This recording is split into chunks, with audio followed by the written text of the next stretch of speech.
Pierre, I wanted to start with how does it feel and what does it mean to you to win the John F. Hogan Award? I am beyond humbled and beyond grateful.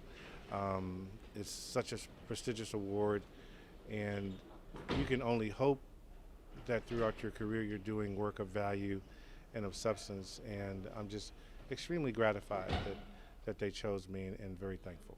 Who do you credit or what moment do you credit for getting to this point in your career?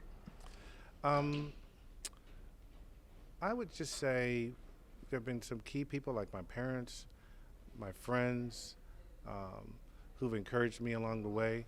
Um, I mentioned Ben Bradley, and I'll be mentioning him in my speech in a few minutes, for plucking me at age 24 out of the Roanoke Times of World News. That's sort of improbable. And, you know, I asked him one time over lunch, why did he pick me? And he said it's because he believed I would work hard. Work my ass off is what he's told me directly. Excuse my language. And now, But he was go ahead. occasionally profane. And now, what's the most memorable story you've covered? I would say the most important story would have been 9/11.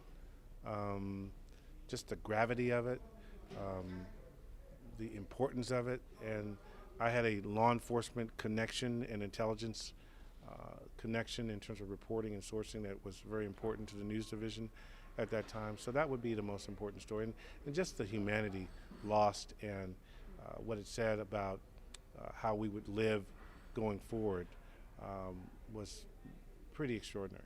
How do you, as a reporter, cope with the stress of that, especially in the aftermath? Um, I'm not going to give too much of my speech away, but I will say that every day, particularly on emotional stories, I'm managing my own emotions to push them out of the picture so I can focus on the task at hand. Um, 9/11 was a particularly difficult one to do because of what had happened, what had taken place.